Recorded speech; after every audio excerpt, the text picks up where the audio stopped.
Σήμερα Δευτέρα, 2 Μαρτίου 2026. Έχουμε λοιπόν να κάνουμε μια ανάλυση ζητήματος εδώ μπροστά στο γνώριμό μας τοίχο. Και σήμερα το θέμα μας θα είναι ένα ιδιαίτερα θλιβερό περιστατικό, το οποίο όμως θα μπορούσε να είχε πλήρως αποφευχθεί εάν δεν υπήρχε όλη αυτή η οφιδοφοβία, όλος αυτός ο φόβος και ο πανικός γύρω από τα φίδια, και αν δεν υπήρχε τόση ηλιθιότητα. Και ναι, ξέρω, μπορεί να ακουστεί λίγο άκομψο, λίγο κακό, γιατί έχουμε να κάνουμε και με θάνατο μικρού μωρού, αλλά σε αυτή την περίπτωση ταιριάζει 100%, όπως θα καταλάβετε αργότερα. Έχουμε να κάνουμε λοιπόν με το θάνατο ενός βρέφους έπειτα από δάγκωμα οχιάς, έπειτα από πολύ ιδιαίτερες συμπτώσεις στην Κροατία. Και δυστυχώς τα ίδια πολιτισμικά χαρακτηριστικά που οδήγησαν σε αυτό το ατύχημα υπάρχουν και μάλιστα πολύ εντονότερα και στην Ελλάδα. Πρώτα όμως να κάνω κάποιες διευκρινήσεις, έτσι ώστε να μην υπάρχει πανικός. Στην Ευρώπη τα μόνα επικίνδυνα φίδια είναι οχιές, οι οποίες ξεχωρίζουν εύκολα από τα υπόλοιπα φίδια. Τα δαγκώματα οχιάς είναι σπάνια στην Ευρώπη. Οι θάνατοι από δαγκώμα οχιάς είναι εξαιρετικά σπάνιοι στις μέρες μας στην Ευρώπη. Δεν θα πεθάνεις από οχιά, στατιστικά μιλώντας, αν δαγκωθείς. Δηλαδή οι άνθρωποι που πεθαίνουν σήμερα είναι πολύ ιδιαίτερες περιπτώσεις. Είτε άνθρωποι που ανέπτυξαν αμέσως αναφυλακτικό σοκ, δηλαδή αλλεργικοί στο δηλητήριο, είτε άνθρωποι που έπασχαν από πολύ σοβαρά υποκείμενα νοσήματα, έτσι κι αλλιώς. Και πάλι, ακόμα και σε αυτές τις ομάδες πληθυσμού οι θάνατοι μειώνονται. Και αυτό συμβαίνει επειδή καταρχάς οι οχιές μας δεν είναι και οι πιο τοξικές του κόσμου. Επίσης μπορεί να μην εγχύσουν δηλητήριο κάθε φορά που δαγκώνουν αμυντικά. Επίσης, γενικώς τα δαγκώματα, όπως είπα, είναι λιγότερα, ο κόσμος προσέχει παραπάνω, υπάρχει μεγαλύτερη ενημέρωση κλπ. Αλλά και το πιο σημαντικό, πλέον έχει αυξηθεί η φροντίδα τέτοιων περιστατικών. Υπάρχουν πολύ περισσότερες επιστημονικές δημοσιεύσεις σχετικά με τη διαχείριση ενός δαγκώματος οχιάς στο νοσοκομείο. Υπάρχουν πρωτόκολλα, υπάρχει διεθνή συνεργασία, γιατροί, νοσοκομεία κλπ. Επικοινωνούν μεταξύ τους, οι μέθοδοι αναβαθμίζονται. Άρα πλέον η φροντίδα τέτοιων περιστατικών είναι επιστημονική, βασίζεται σε μελέτες, σε αποδείξεις και δεν είναι όπως παλιά που ήταν τοπική, εμπειρική, στο περίπου, ό,τι ξέρει ο καθένας κλπ. Και έτσι λοιπόν τα παιδιά, παρόλο που θεωρητικά είναι πιο ευάλωτα στα δηλητήρια, σήμερα στην Ευρώπη θεραπεύονται πλήρως. Βέβαια, ποτέ δεν μπορείς να πεις ποτέ. Πάντα μια μικροσκοπική πιθανότητα για κάτι κακό υπάρχει, αλλά ως τώρα τα δεδομένα δείχνουν αυτό. Όπως έψαξα πριν κάνω αυτό το βίντεο, στην Ελλάδα για παράδειγμα, για όλο τον 21ο αιώνα έως τώρα, δεν έχουμε κανένα θάνατο παιδιού από δάγκωμα οχιάς. Και για πολλά χρόνια πιο πριν. Νομίζω υπήρχε ένα στη δεκαετία του 1980, κάπου εκεί ήταν το τελευταίο. Το ίδιο και σε άλλες χώρες. Ιταλία, Γαλλία κλπ. Στην Κροατία βρήκα ένα ακόμα το 2007, λίγο πριν από αυτό το περιστατικό. Αλλά πλέον είναι κάτι πρακτικά ανήκουστο στην Ευρώπη. Βέβαια, δεν χρειάζεται να προκαλέσετε την τύχη σας. Μην πάτε να πειράξετε οχιές. Εντάξει, δεν θα πεθάνεις, αλλά θα πριστείς, θα πονέσεις, θα υποφέρεις, αν βάλει δηλητήριο. Από την άλλη, ούτε το αντίθετο είναι σωστό. Ο ακραίος πανικός και η ακραία φοβία. Απλώς να ξέρετε ότι αν γίνει κάτι τέτοιο, σώζεσαι. Εδώ επίσης να κάνω και μια παρουσίαση του καναλιού. Το κανάλι αυτό έχει να κάνει με τη φύση, με τον έμβιο κόσμο, με ιδιαίτερη έμφαση σε ερπετά, αμφίβια και ασπόνδυλα. Άρα, αν σας ενδιαφέρει τέτοιο περιεχόμενο, οπωσδήποτε να κάνετε εγγραφή και να παραμένετε ενεργοί στο κανάλι. Ευχαριστώ πολύ. Το περιστατικό αυτό λοιπόν δημοσιεύτηκε το Δεκέμβριο του 2010 στο επιστημονικό περιοδικό Toxicon, που έχει να κάνει με τοξινολογία, δηλαδή με την επίδραση δηλητηρίων και τοξινών στον ανθρώπινο οργανισμό, από τον επικεφαλής της μελέτης δόκτορα Μπόρις Λούξιτς και τους συνεργάτες του, όπου παρεμπιπτόντως μέσα στους συνεργάτες είναι και ο γνωστός Κροάτης ερπετολόγος δόκτωρ Ζόραν Τάντιτς, ο οποίος έχει δημοσιεύσει κάποια πολύ ενδιαφέροντα κομμάτια, ιδιαίτερα για τα φίδια, με τα οποία ίσως να ασχοληθούμε στο μέλλον εδώ στο κανάλι. Και περιγράφουν λοιπόν ακριβώς αυτό. Το θανατηφόρο δάγκωμα μιας κοινής κερασφόρου οχιάς σε ένα βρέφος. Πρόκειται λοιπόν για την κοινή κερασφόρο οχιά, την βιπέρα αμοντίτες, υποείδος αμοντίτες, το βόρειο φερόνιμο υποείδος. Στην Ελλάδα έχουμε το υποείδος Meridionalis. Το βορειότερο υποείδος που υπάρχει στην Κροατία έχει κάποιες διαφορές. Συνήθως είναι λίγο μεγαλύτερο ζώο, έχει πιο διαγώνιο κερατάκι στη μύτη, πολλές φορές είναι πιο σκουρόχρωμο και επίσης πιο τοξικά αποτελέσματα αναφέρονται κάπως πιο συχνά από εκείνο το υποείδος, ιδιαίτερα σε παράκτιες περιοχές της Κροατίας, όπως στην συγκεκριμένη περίπτωση, αλλά και πάλι η διαφορά είναι πολύ μικρή. Ουσιαστικά πρόκειται για σχεδόν πανομοιότυπα φίδια, όμοια δηλαδή με την κερασφόρο οχιά που έχουμε και εδώ στην Ελλάδα. Και τι έγινε λοιπόν σε αυτή την περίπτωση? Μία οικογένεια λοιπόν με το μωράκι τους, ένα μικρό αγοράκι ηλικίας μόλις 45 ημερών και κάποιους οικογενειακούς τους φίλους πήγαν βόλτα για πικνίκ σε λοφόδη περιοχή έξω από το Σπλίτ της Κροατίας. Το Σπλίτ είναι η δεύτερη μεγαλύτερη πόλη της χώρας και βρίσκεται στις δαλματικές ακτές, δηλαδή στο πιο μεσογειακό τμήμα της χώρας, το οποίο έχει και μεγαλύτερη πυκνότητα ερπετών. Γι' αυτό άλλωστε είναι και δημοφιλές για χέρπινγκ, για αναζήτηση και φωτογράφηση ερπετών στο φυσικό της περιβάλλον. Πηγαίνουν πολλοί Ευρωπαίοι εκεί. Πήγαν σε μια περιοχή που μπορούμε να παρομοιάσουμε με το Σέιχσου, τα Πλατανάκια, κάτι τέτοιο κοντά στη Θεσσαλονίκη. Δηλαδή, δημοφιλές σημείο για εκδρομής από την πόλη, ημιφυσικό ενδιαίτημα. Μπορεί να έχει δηλαδή ανθρώπινες παρεμβάσεις, αλλά έχει και αρκετά στοιχεία της φύσης και αρκετή πανίδα. Και εκεί που βρίσκονταν λοιπόν, ένας από τους ενήλικες εντόπισε μία οχιά στο έδαφος. Και επειδή φοβήθηκε μήπως η οχιά πλησιάσει τα μικρά παιδιά, είχε τη φαϊνή ιδέα να πετάξει το φίδι μακριά. Και έτσι λοιπόν κλώτσισε την οχιά, την εξφενδώνησε στον αέρα και από άτυχη σύμπτωση το ζώο έπεσε ακριβώς μέσα στο καροτσάκι του μικρού μωρού. Εννοείται ότι το ζώο ήταν ενοχλημένο, πανικοβλημένο, είχε μπει αμέσως σε θέση άμυνας και δάγκωσε εκείνη τη στιγμή ότι βρήκε μπροστά του. Δηλαδή δάγκωσε το βρέφος στο λαιμό.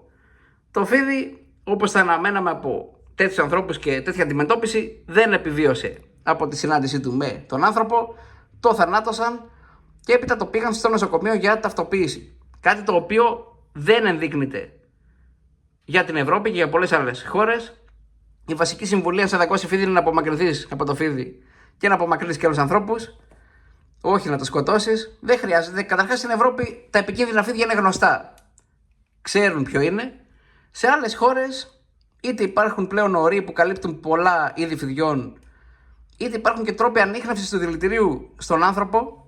Στην Αυστραλία αυτό γίνεται για παράδειγμα και έτσι δεν χρειάζεται να φέρει κάποιος φίδι στο νοσοκομείο. Νεκρό ή τραυματισμένο, πολύ πιθανόν και πάλι μπορεί να δακώσει κλπ. Ίσως τώρα σε κάποιες αναπτυσσόμενες χώρες με πολλά επικίνδυνα είδη και αρκετή ασάφεια να χρειάζεται ακόμα, αλλά στην Ευρώπη δεν χρειάζεται. Επίσης, αμέσως μετά το δάγκωμα, ο πατέρας του παιδιού προσπάθησε να ρουφήξει το δηλητήριο από την πληγή. Μία ακόμα απαρχαιωμένη συμβουλή που αντεδείκνυται για αρκετές δεκαετίες πλέον, θεωρείται αναποτελεσματική και δυνητικά επικίνδυνη, διότι μπορεί να προκαλέσει περαιτέρω τραυματισμό των ιστών, μόλυνση κλπ. Και δεν αφαιρεί τόσο δηλητήριο όσο πιστεύουν οι άνθρωποι. Άρα, από ό,τι φαίνεται, δεν γνώριζαν και πολλά σχετικά με την αντιμετώπιση τέτοιων περιστατικών. Το οποίο βέβαια ισχύει και στην Ελλάδα. Παρόλο που είμαστε σε μέρος με οχές, τα περισσότερα μέρη της Ελλάδας, τουλάχιστον γιατί έχει και κάτι μέρη όπως είναι η Κρήτη που δεν έχουν οχές, οι περισσότεροι δεν ξέρουν πώς να αντιμετωπίσουν κάτι τέτοιο. Δεν είναι κάτι που μαθαίνει ο κόσμος παντού. Και έτσι λοιπόν, μέσα σε μία ώρα το μωράκι κατέφθασε στο νοσοκομείο, όπως περιγράφεται, με σοβαρό είδημα στο λαιμό, πτώση της αρτηριακής πίεσης, πτώση της θερμοκρασίας.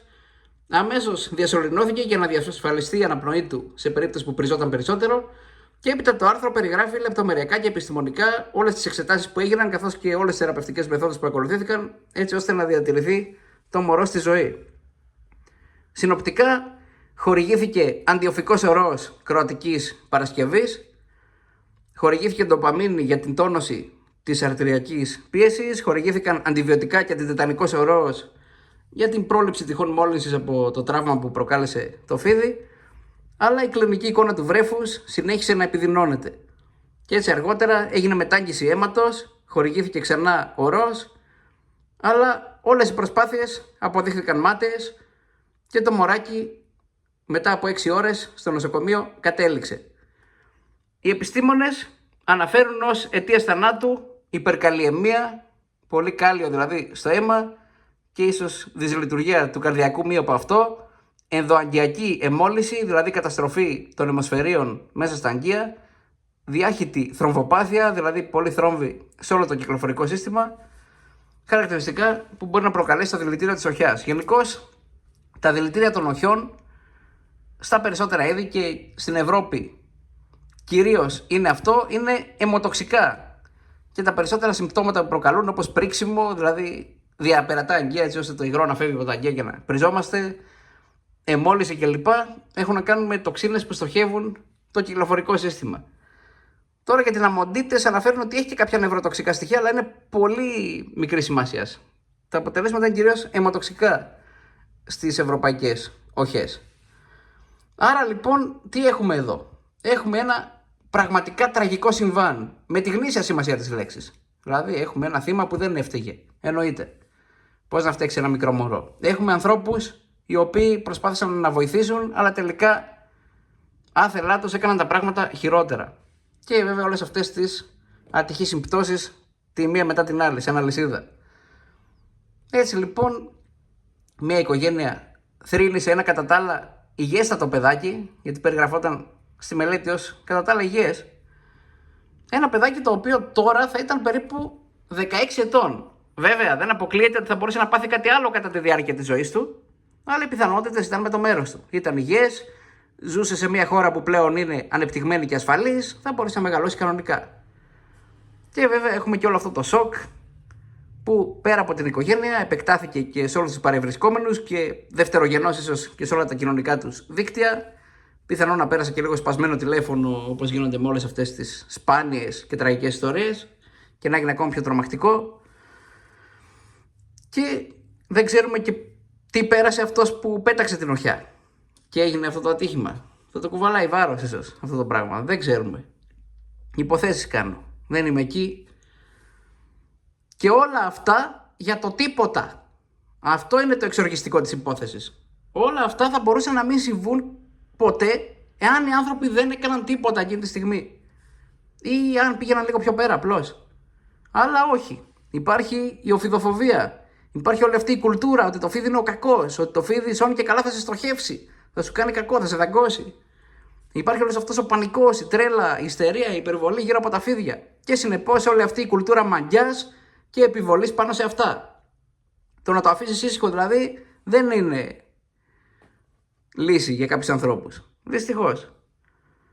Εντάξει, η οχιά υπό ορισμένες προϋποθέσεις είναι επικίνδυνη, ναι. Αν δεν ξέρεις που είναι. Μόνο τότε ουσιαστικά. Δηλαδή μπορεί να την πατήσεις, να την ενοχλήσεις και να την αναγκάσεις να αμυνθεί, χωρίς να προλάβει να προειδοποιήσει ή να φύγει κλπ. Έχεις λόγο να φοβάσαι. Αν για παράδειγμα δουλεύεις σε κάποιο χωράφι, σε μέρος που έχει οχές, ή μετακινείς μπάζα και πέτρες κλπ. Σε μέρος που έχει οχές, ή αν έχει έρθει κάπου στην αυλή σου, κάπου κοντά σου και δεν τη βλέπεις πια και δεν ξέρεις που είναι. Και σίγουρα κάποιοι άνθρωποι, ιδιαίτερα σε απομακρυσμένες περιοχές, ή αν δεν έχουν εμπειρία πώς να τη μετακινήσουν και δεν μπορούν να βρουν κάποιον να την βγάλει κλπ., θα συνεχίσουν να σκοτώνουν οχές, ακόμα και αν έχουν κάποιες προστασίες σήμερα. Βέβαια, το κακό είναι ότι σκοτώνουν και άλλα φίδια, σε πρώτη φάση τουλάχιστον να ξέρουν να τα ξεχωρίζουν, γιατί τα υπόλοιπα φίδια πραγματικά είναι εντελώς ακίνδυνα και ξεχωρίζουν εύκολα. Πραγματικά ακίνδυνα, πολύ πιο ακίνδυνα από το μέσο θηλαστικό. Αλλά θα γίνονται αυτά. Όμως τώρα, όταν είσαι έξω στο φυσικό περιβάλλον της οχιάς και βλέπεις την οχιά μπροστά σου, ξέρεις που είναι, υπάρχει πολύς χώρος και για τους δύο. Γίνεται να κινδυνεύεις από οχιά? Δεν κινδυνεύεις καθόλου. Εκτός και αν κάνεις κάτι αψυχολόγητο, όπως έκανε ο συγκεκριμένος που πήγε να παίξει μπάλα με την οχιά, ή δεν ξέρω, γίνει κάτι μαγικό, χάσεις την ισορροπία σου τη στιγμή που είσαι λίγο πιο κοντά στην οχιά, κάτι τέτοιο. Δεν κινδυνεύεις κατά τα άλλα. Η οχιά δεν στοχεύει ανθρώπους. Δεν θέλει να σε κυνηγήσει. Δεν είμαστε θυράματα της οχιάς. Η οχιά στοχεύει ποντικάκια, σαύρες και τέτοια. Δεν είμαστε η τροφή της οχιάς. Και ούτε θα κερδίσει κάτι με το να αντιπαρατεθεί μαζί μας. Συνήθως τα περισσότερα φίδια που πάνε να δαγκώσουν ανθρώπους σκοτώνονται. Δεν έχουν να κερδίσουν κάτι από αυτό. Η συμπεριφορά της οχιάς είναι πολύ πιο λογική και πολύ πιο προβλέψιμη σε σχέση με τη συμπεριφορά των περισσότερων ανθρώπων. Θα κοιτάξει να σώσει τον εαυτό της. Όχι, δεν θα έρθει κατά πάνω σου. Δεν είναι όπως είναι οι μέλισσες ή τα μυρμήγκια που μπορεί να αυτοθυσιάζονται γιατί είναι κοινωνικά ζώα και έχουν άλλες πόσες χιλιάδες αντίγραφα του εαυτού τους από πίσω για υποστήριξη. Η οχιά θα κοιτάξει να σωθεί. Αν πας κοντά στην οχιά θα φύγει. Αν δεν φύγει, μπορεί να μείνει λίγο ακίνητη, αυτό που μετά δίνει έναυσμα σε διάφορους μύθους ότι περιμένει να σε στοχεύσει και τέτοια. Θα το κάνει γιατί χρησιμοποιεί το καμουφλάζ της, άσχετα με το αν δεν δουλεύει πάντα. Και αν συνεχίσει να είσαι από πάνω της, θα ξεδιπλωθεί και θα φύγει. Μπορεί λίγο να συρρήξει, να φουσκώσει, να ξεφουσκώσει, αλλά μετά θα φύγει. Για να δαγκώσει οχιά πρέπει να κάνεις κάτι ακραίο. Πρέπει να πας να την πιάσεις, να πεταχτείς απότομα μπροστά της, να αρχίσεις να κουνάς το χέρι μπροστά στη μούρη της για παράδειγμα, κάτι τέτοιο. Αλλιώς δεν θα ασχοληθεί μαζί σου η οχιά. Πολύ απλά. Δεν ενοχλεί τους ανθρώπους από μόνη της η οχιά. Έτσι λοιπόν, τι κάνεις άμα δεις οχιά στον δρόμο σου? Αν είναι στην άκρη του δρόμου, συνεχίζεις αδιάφορα τον δρόμο σου. Δεν θα σε κάνει τίποτα. Τώρα είναι μπροστά σου, κάνεις μια μικρή παράκαμψη. 1,5 μέτρο κάπου εκεί. Τώρα, αν έχεις και μωράκι, ανθρώπινο δεν είναι να φοβηθείς. Θα φοβηθείς. Ναι, θα κάνει λίγα τρελά σενάρια το μυαλό σου, εννοείται. Αλλά δεν χρειάζεται να φοβηθείς σε υπαρξιακό επίπεδο. Ίσως να πας λίγο πιο πέρα, απλά για να είσαι σίγουρος. Κάνα 2 μέτρα στην άκρη και έτσι, και μετά συνεχίζεις κανονικότατα το δρόμο σου. Και το φίδι δεν θα σε πειράξει. Τώρα, αν σώνει και καλά θέλεις να κάνεις κάτι, τράβα μια φωτογραφία για να θυμάσαι τη συνάντησή σου με αυτό το ιδιαίτερο ζώο της Άγριας Πανίδας.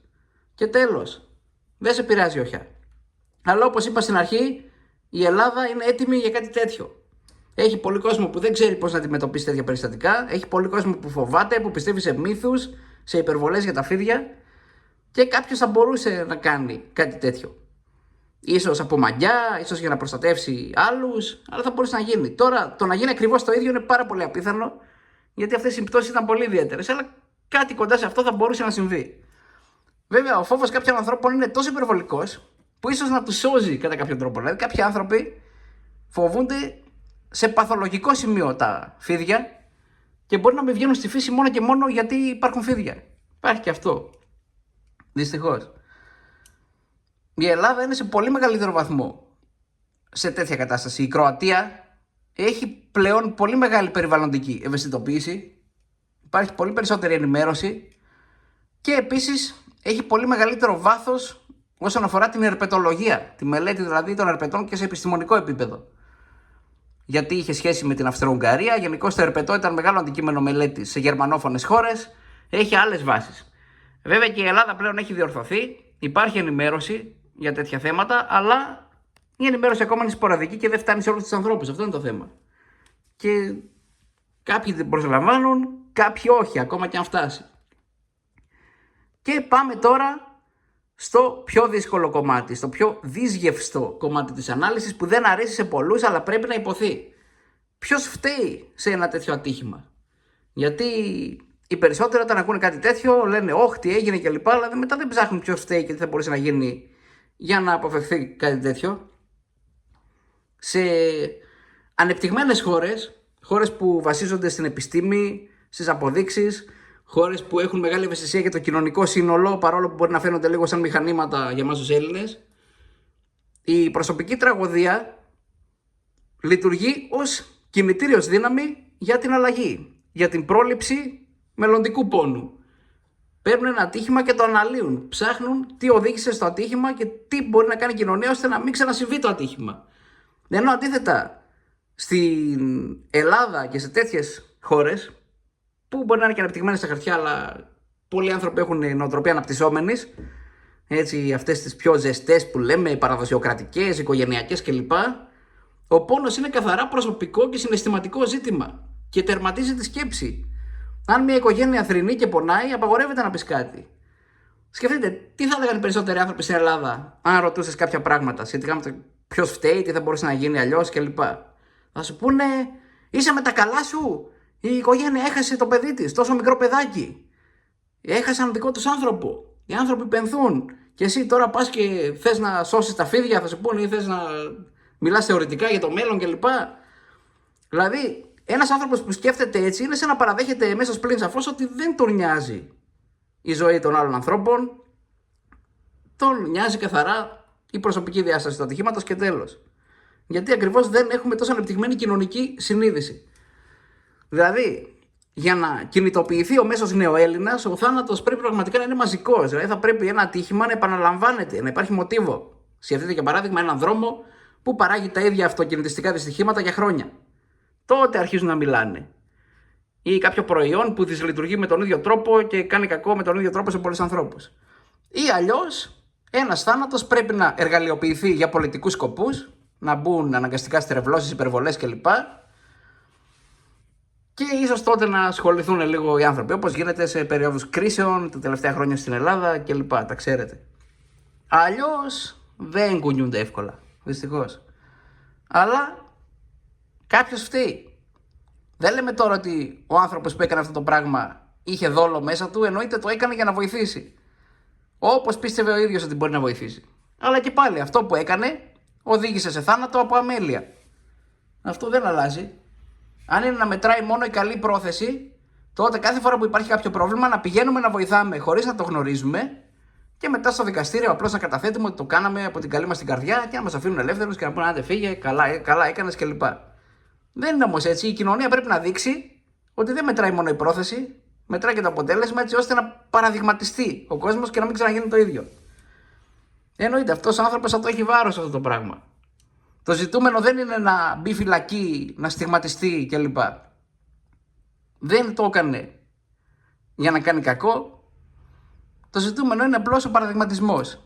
Ίσως κάποια συμβολική ποινή, κάποιο πρόστιμο, κάτι.